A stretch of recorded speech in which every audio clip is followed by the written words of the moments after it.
ရှင်သားခင်စာဖြစ်ခဲ့ရတဲ့အကြောင်းရင်းကိုထုတ်ပြောလာတဲ့ရွှေရည်သိန်းတန်ရှင်သားခင်စာဖြစ်ခဲ့ရတဲ့အကြောင်းရင်းကိုထုတ်ပြောလာတဲ့ရွှေရည်သိန်းတန်အဆိုတော်ရွှေရည်သိန်းတန်ကတော့လက်ရှိချိန်မှာရှင်သားခင်စာယောဂါကိုကန်ဆာနေရတာဖြစ်ပြီးပြင်းထန်တဲ့ခင်စာကုသမှုတွေလည်းခံယူနေရတယ်လို့ဆိုပါတယ်သူမဒီလိုမျိုးရင်သားကင်ဆာဖြစ်ခဲ့ရတဲ့အကြောင်းရင်းကိုရွှေသိန်းနိုင်ကရီခုလိုမျိုးပြောပြလာခဲ့ပါတယ်။ရင်သားကင်ဆာမဖြစ်ခင်မှာသူမခန္ဓာကိုယ်တွေကဟော်မုန်းတွေအပြောင်းလဲဖြစ်ပြီးတော့ရာသီလာခြင်းဟာလည်းနည်းနည်းချီထိမရက်ဘူးလို့ပြောပြခဲ့ပါတယ်။ရာသီနေ့တိုင်းဆင်းနေတာနည်းနည်းချီတဲ့အချိန်မှာတော့ခန္ဓာကိုယ်ဟာကိုယ်ခံအားအလုံးမင်းကျဆင်းသွားပြီးသူမရဲ့ရင်ဘတ်မှာလည်းအကျိတ်လေးကိုစတွေ့ခဲ့ရတယ်လို့ဆိုပါတယ်။ဒီကျိတ်ကိုစစ်ဆေးကြည့်ရမှာသူမကြောက်နေတဲ့ကင်ဆာကျိတ်ဖြစ်နေပြီးချက်ချင်းခွဲစိတ်ကုသခဲ့ရပါတယ်။ကိုယ်ခံအားကျသွားချိန်မှာတော့ကင်ဆာယောဂဝေဒနာဝင်ရောက်လာနိုင်တာဖြစ်တဲ့အတွက်နေ့ရှည်လများစွာဓမ္မတာတွေနေတာတွေကိုတတိထားဖို့လိုအပ်ကြောင်းသူမရဲ့တွေ့ကြုံလေးကို sharing လုပ်ခဲ့ပါတယ်။ Hello မင်္ဂလာပါရှင့်ဒီနေ့မနေ့ကစိတ်စစ်ပါတယ်ဒီနေ့အဖြေတွေနားထောင်ပါတယ်ဆရာမကြီးနဲ့ပြပါတယ်ပြီးတော့ဆေးသွင်းပါတယ်ရှင့်တခါတည်းတမ်းပြီးဆေးသွင်းလိုက်ပါတယ်ရှင့်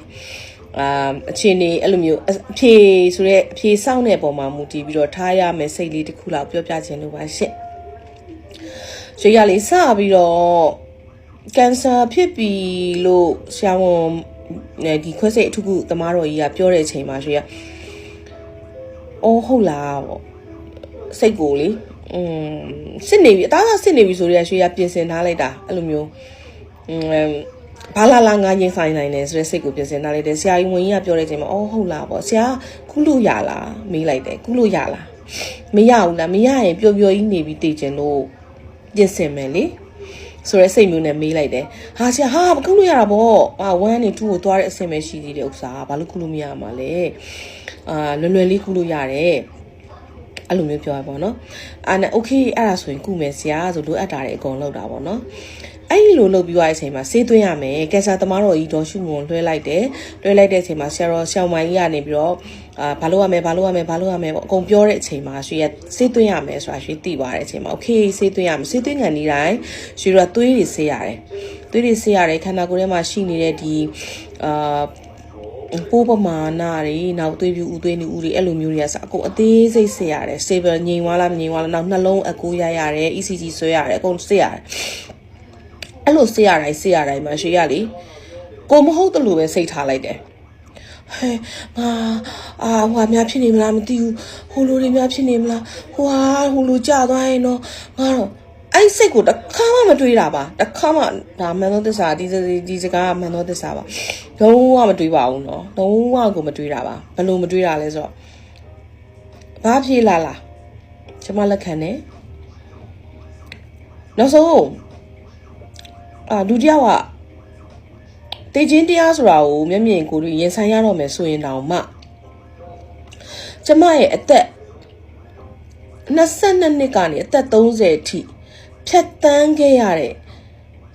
နေရင်းတစ်ခုကနေကျမလွတ်အောင်ယုံနိုင်ခဲ့တဲ့နောက်ပိုင်းမှာကျမဘယ်လောကဓာတ်မှမကြောက်တတ်တော့တာအဲ့ဒီခါကျတော့ကျမဘာဖြစ်သွားလဲဆိုတော့ကားအက်ဆီဒန့်ဖြစ်တော့ကလည်းပြုံးကြီးရင်ဆိုင်ခဲ့တယ်ဘဝမှာတန်မိုးထားတဲ့အရာတွေဆုံးရှုံးသွားတဲ့အခါမှာလဲရအောင်ပြန်ထားခဲ့တယ်တန်မိုးထားတယ်ဆုံးရှုံးစရာမကြံတော့အောင်အကုန်ဆုံးရှုံးသွားတဲ့အချိန်မှာလဲပျော်ပျော်ကြီးနဲ့ရင်ဆိုင်ခဲ့တယ်ဘဝကိုနောက်တစ်ချိန်ပြန်ပြီးယုံထားခဲ့တယ်အခုလိုမျိုးဖြစ်တဲ့အချိန်မှာဘာဖြစ်လို့ကျမကရင်ဆိုင်နိုင်ရမှာလဲဆိုရယ်စိတ်ပဲတွေးလိုက်တယ်ဘာလို့လဲဆိုတော့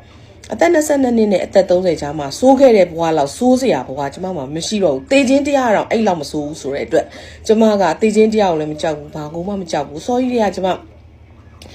လွန်ခဲ့တော့15နှစ်ဝန်းကျင်လောက်ကလေး15နှစ်ပေါ့နော်17နှစ်13နှစ်ဝန်းကျင်လောက်ကလေးကျမခန္ဓာကိုယ်လူပြီးသား body လူပြီးသားတေဝါရင်ကျမကိုအတုပချစရာမလိုဘူးနောက်တော့ဟိုလေမကောင်းတက်လို့လာပို့စရာမျိုးတွေလည်းမလိုသလိုမตาကြီးကိုမလှမပတွေပြင်ပြီးတော့ selfie ဆွဲပြီးတော့ဟိုဘယ်လိုပြောမလဲ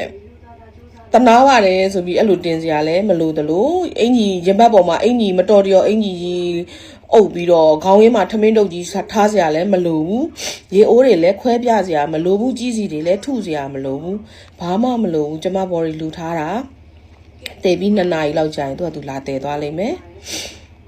ဘွာကြီးကအဲ့တခုပြီးဆုံးသွားလိမ့်မယ် ဘွားတစ်ခုရဲ့စတင်မှုကဘွားတစ်ခုပြီးဆုံးမှုဖြစ်တယ်ဆိုတာကိုအစိုးရကခံယူထားတာဖြစ်တဲ့အတွက်ကြောင့်အဆုံးခီးကိုမြန်မြန်ရောက်သွားလဲဝမ်းမနေဘူးမြန်မြန်မရောက်လို့နှင်းနှင်းရောက်သွားလဲကိုလှုပ်ရှားရှိတာကြီးအများကြီးလောက်ရတယ်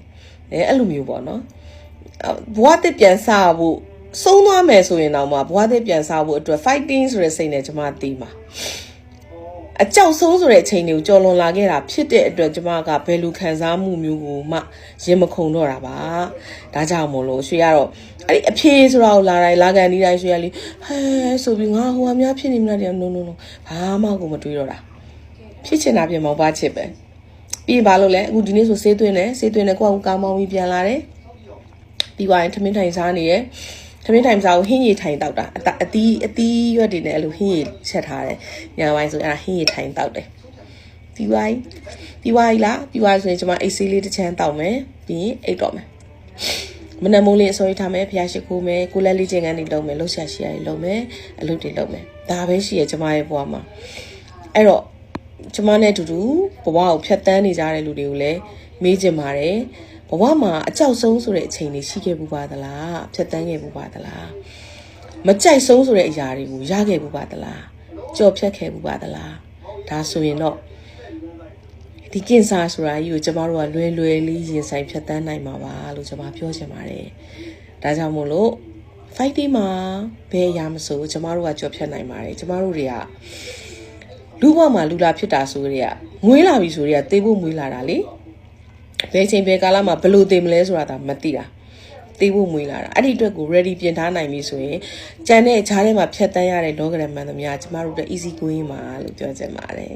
fighting မှာ